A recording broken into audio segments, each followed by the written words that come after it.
What's up, everybody? This is Dr. Nick with the episode number 4 of the Ask Dr. Nick show. So I'm excited to get into these questions. I don't have as much time this week as I normally do. I've got to take my dogs back home, and I've got a couple special guests here with me today. So baby is here. Judah is on the floor behind us. So if you hear any barking, that's what that is. All right, so let's hop right into these questions. If you have any questions, every Sunday at 4 p.m. Central, we go live on Facebook and on Instagram on the Dr. Nick Silveri page. So if you have any questions throughout the week, just hashtag Ask Dr. Nick, and I'll be happy to answer those questions on the next episode. If you're able to join us live, you can hop onto the Zoom call and you can actually ask your questions on video with me, or you can just type them in the comments in Facebook or Instagram, and I'll get to them at the end. All right, so let's hop right into these.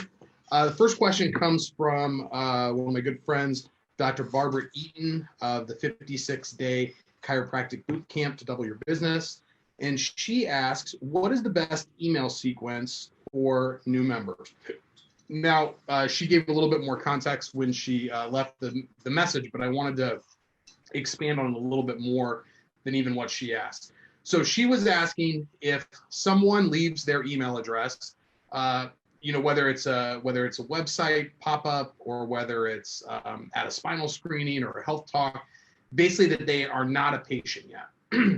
So I'm going to talk about those two, and then I'm also going to talk about what to do with a new patient, because each one of them is different, I think. So on the so basically, what is the best email sequence for people that you get their email address from that you're trying to turn into a new member? So let's start with the website.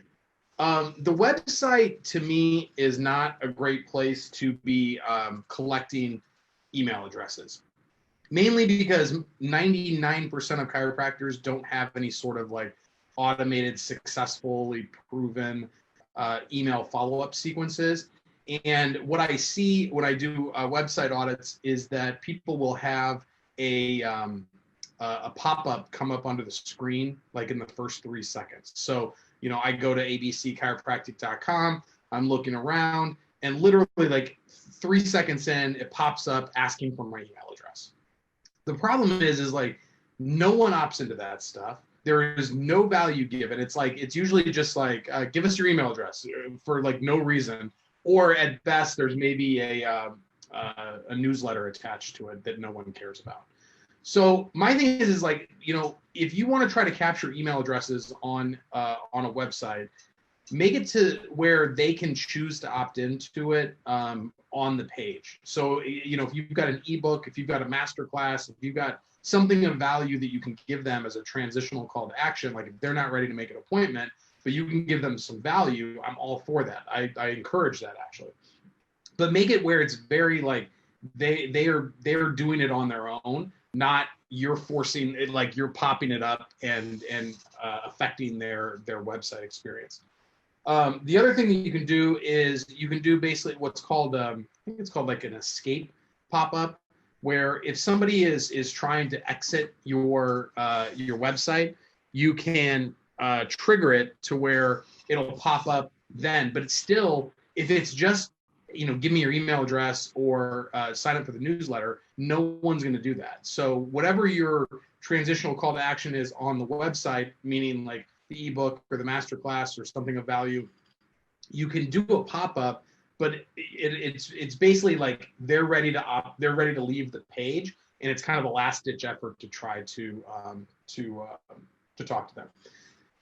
So for those, if you get someone to opt in on the website, the only way that I recommend it is if you're giving them something of value.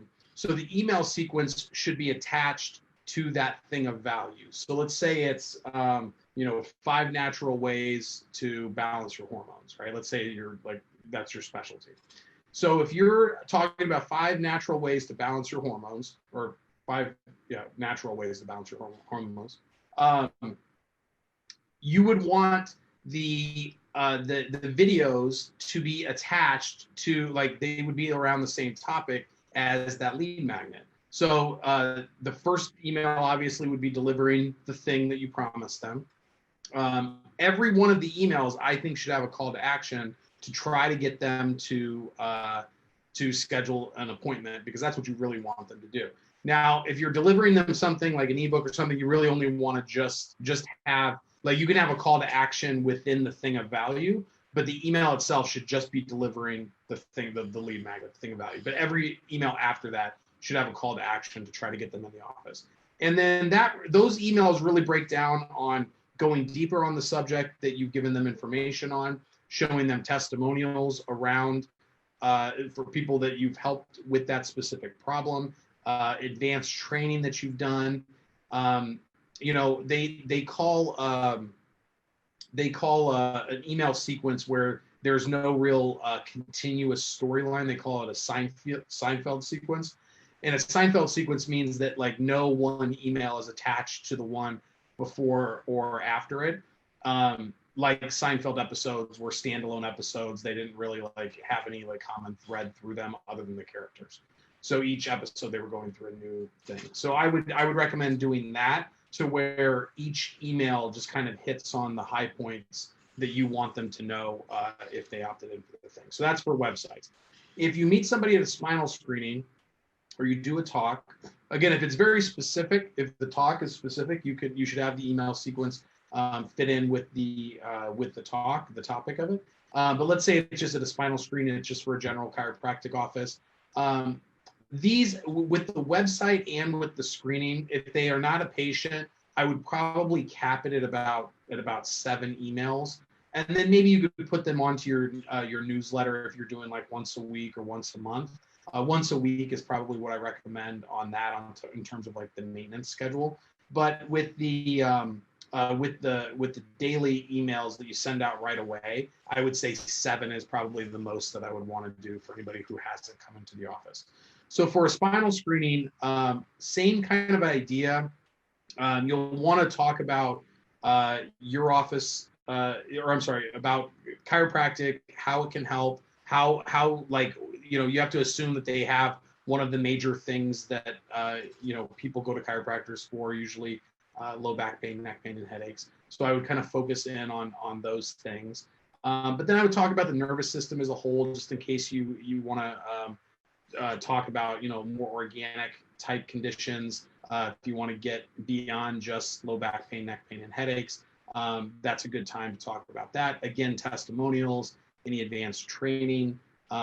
You could talk a little bit about the office itself, just because they may be wondering, what it's like. I would maybe talk about what day one is going to look like, what the exam process is like, what the consultation process is like. Do you take X-rays? Whatever they're going to go through if they become a patient.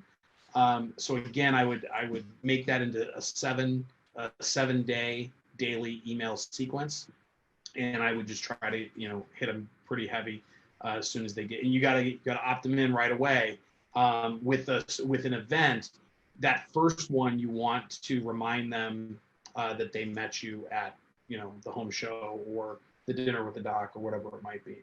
So that would be my thoughts on a screening lead. On a new patient, those you can be a little bit more aggressive with, in terms of educating them specifically on the office. Like if you have other services that they're not taking advantage of. Again, successful patients, you want to really try to let them know how much other people love the office, how many other people have gotten success. I wouldn't be asking too much of them. So with the new patients, I would do a 14-day onboarding process, and then you can get them out into the maintenance stage after that.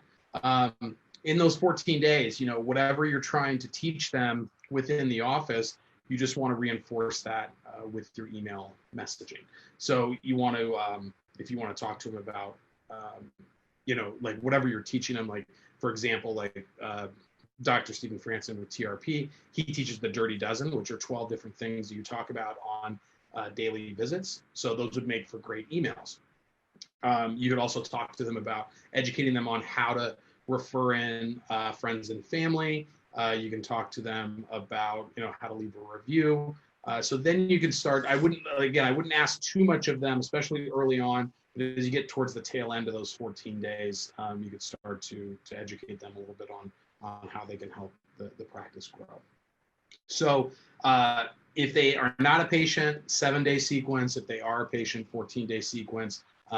With the new patients, you can get a little bit more into the education of how their body works, how their nervous system works, how chiropractic works. I wouldn't worry too much about it being condition specific. I would just kind of keep it general so that it's easy for your team to implement. If you get too specific, like a low back pain, people get this, and neck pain, people get that, and hormone people get this. I think it becomes a little bit more cumbersome, and you got to have like a lot of systems in place for that. So try to keep it simple when you're starting out, but that would be my recommendations for you now. All right. The next question is from Dr. Margie Smith with the Micropractice. So if you know what the Micropractice is, or if you don't know what it is a basically Margie coaches doctors on how to create. It can be a smaller office, a part-time office, something that works around the lifestyle of the doctor. And so she's very knowledgeable about that. So she had a question, how do I have a full-time social media presence when I have a part-time practice? So with part-time practices, the nice part about social media is that it doesn't really matter whether you are full-time or part-time in terms of how the market sees you. I think that it's actually like to your benefit that you're only in part-time practice, because you have more time to be outside of the practice, creating content, being out in the community. I've been talking a lot lately about local podcasts, being able to use those as opportunities to network and to interview other business or other health providers in your town.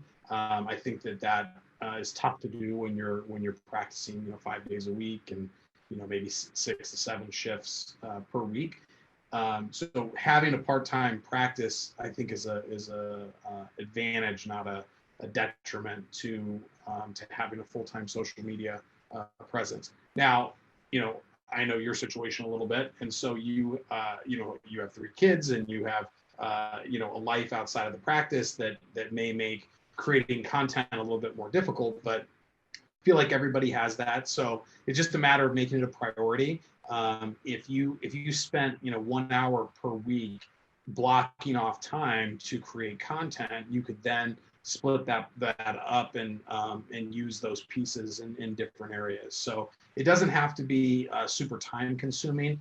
Like I said, I think 1 hour a week would be a pretty good amount of time to create the content and to get it scheduled out and have something to where you can schedule those posts, so you don't have to be posting them every single day or multiple times a day. Get some kind of planning tool to where it allows you to schedule out the posts. Actually, I think Facebook and Instagram both have these now to where you can basically schedule these out ahead of time on desktop. I know they do. So that would be, I would make sure that you're doing video at least.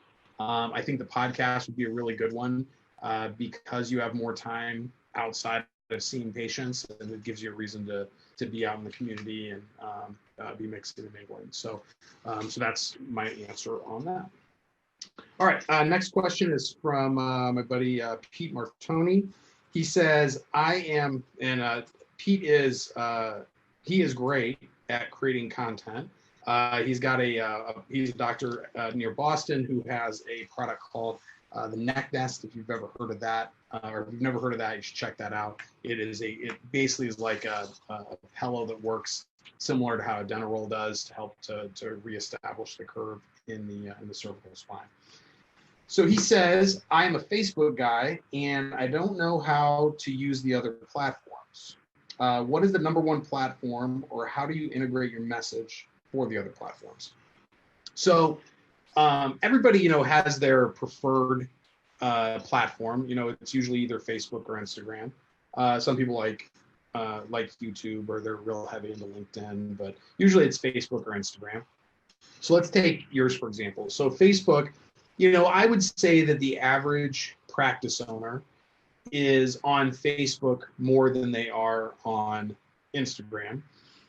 So if you're trying to market the neck nest, I think Facebook is going to be your preferred platform. So the first part of the question is, what is the number one platform? So the number one platform is wherever the people's attention are at that you're trying to influence. So for a local chiropractor, let's take your two businesses. So you've got the neck nest, which you're trying to sell to the public, but then you also have a program where doctors can sell it in their practice, which I think is a better is an easier move to market than to market out to the general public, just because there's so much stuff that's competing for the general public's attention. But let's take both of those. So the neck nest, let's say you're trying to target chiropractors. For existing chiropractors that own practices, I would say that the majority of those are more on Facebook than they are on Instagram. So I think Facebook is your preferred method. Now, let's say you wanted to just target students or doctors that were new in practice. Then I would think Instagram would probably be your best bet. Anybody under the age of 30 is most likely going to be on Instagram more than they're going to be on Facebook. The nice part about Instagram and Facebook is they function similarly. Instagram is a little bit more of an image-based platform. Facebook's a little bit more of a video-based platform. You got groups in Facebook that you can utilize. But I would still say Facebook would be your best bet in terms of trying to get in front of practice-owning doctors that can resell your pillow. Same way with a local office. If you're kind of a general chiropractor, your patient base is probably going to skew a little bit older, like in the 40, 45, 50 range. If that's the case, again, Facebook's going to be your preferred platform. If you are really, like, let's say you are into you're a pediatric office, or you're deal with pregnant women, or you deal with student athletes or CrossFit athletes, that's going to skew a little bit younger. You're going to need to have a bigger profile on Instagram. The second part of the question was, how do you integrate your message for the other platforms? So each platform has their own context. So with YouTube, it's more long form video. The videos are a little bit more produced. With Facebook, usually 3 to 4 minute videos work the best when you're pushing out to cold traffic. But they also have groups that are really nice, because you can get a lot more engagement in there. I think that's what the majority of people now are spending their time on Facebook with, and I think it's going to be more and more. I mean, my newsfeed is a mess. Like I really don't even enjoy. I'm trying to figure out how to better utilize the group feed feature on Facebook, just so I can stay out of my newsfeed, just because it's become it's just not great. So I love the groups though, because it's got all of my, I can join the groups that I'm interested in, whether it's for chiropractic or digital marketing. So Facebook is very different than YouTube's going to be. Instagram, the news feed is going to have a 1 minute limit on video, so it's a lot more about the image. It's a lot more about Instagram stories. It's a lot more about copywriting on the images that you post on your news feed. You want to kind of be cognizant of what your feed or what your grid looks like. So just being contextual within the platform that you're on, I think is going to be a big help. So you can use the same message, because your question was, how do you integrate your message to the other platforms? You can use the same message. It's just a matter of how you contextually portray that message. So again, if you're doing it on a 3 minute video on Facebook, you may want to just try to get a picture that really captures what you're trying to say, and then in written word, put that onto Instagram. With YouTube, you might be able to go a little bit deeper, but you may want to do a little bit more of a produced video, just because that's what people on YouTube are looking for. And with LinkedIn, LinkedIn is a lot heavier on like blog posts. They're getting really heavy into video, so they're kind of over-indexing on giving video more reach. But the nice part about that is you can kind of use the same types of videos that work on Facebook and work on LinkedIn. All right, next question. How polished does my content need to be effective? So I don't think the amount of polish really matters. I think it's more about the content itself. I do think that people are starting to get a little bit more savvy in terms of what they expect out of paid marketing. So if you have a relationship with the audience, I don't know that the polish really makes that big of a difference because they're more interested in what you have to say. Think about the number one person that you really respect, you really follow. If they shot a selfie video that was shaky of them on the toilet, but they were talking about something you cared about, you'd watch it. And if you found value, or if you found value in the content, you'd find value in the video. So with when you're going out to cold traffic, though, I think it's kind of like you only have, you can only make that first impression once. So you want to make sure that that your content looks professional. If it's video, you want to make sure that there are transcriptions on it so that people can read along with what you're saying, because no matter how beautiful the video looks, if very few people are going to turn the audio on to listen to what you have to say. So be sure that the transcriptions are turned on, whether it's the free one with Facebook or whether you use a company like Red. So we're a big fan of the meme style videos where they have the title up at the top and the transcriptions at the bottom, and in the middle is the video. That way people can quickly see, what the video is about from the title, and then they can follow along with the transcriptions without having to turn the audio on.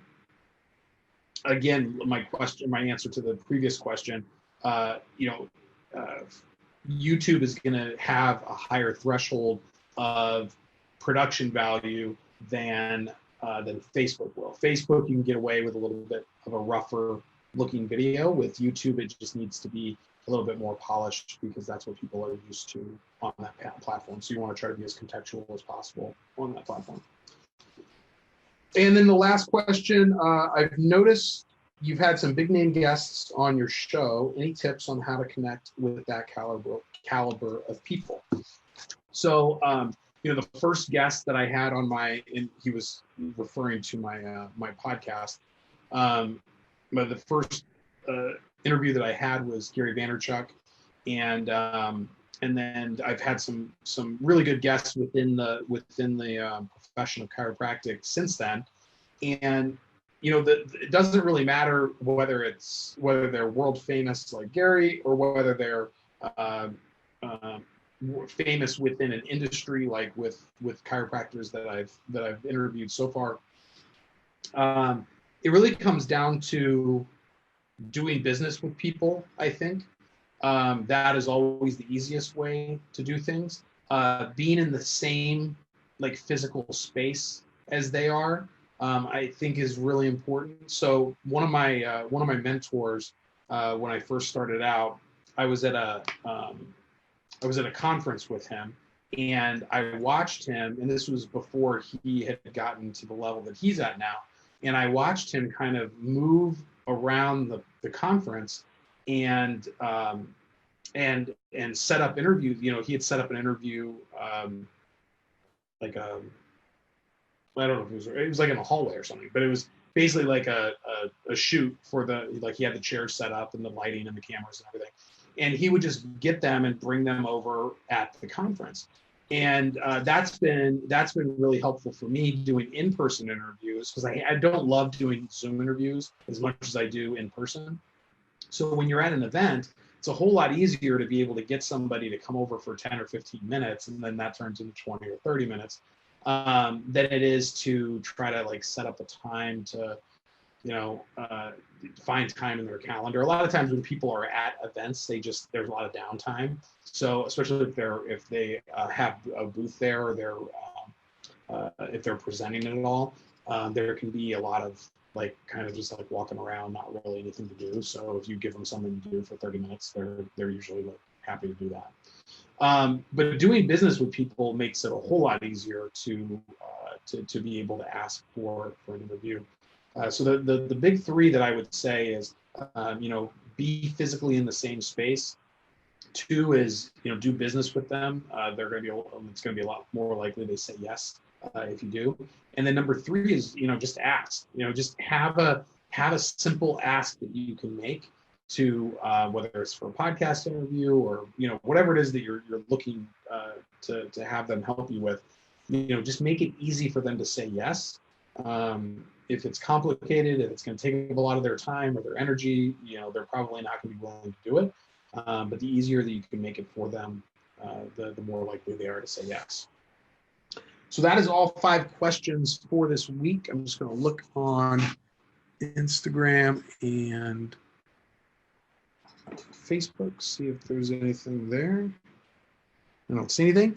So I appreciate you guys listening. I've been getting a lot of feedback throughout the week, been getting questions throughout the week, which has been very helpful to keep feeding the machine to be able to answer those questions. So if you have any questions that you're wondering about, regardless of what stage in practice you are, please get them to me. Just send them a private message, DM, Dr. 𝐿𝐼 on Facebook and Instagram. And look forward to seeing you guys next week, and hope you guys have a great week.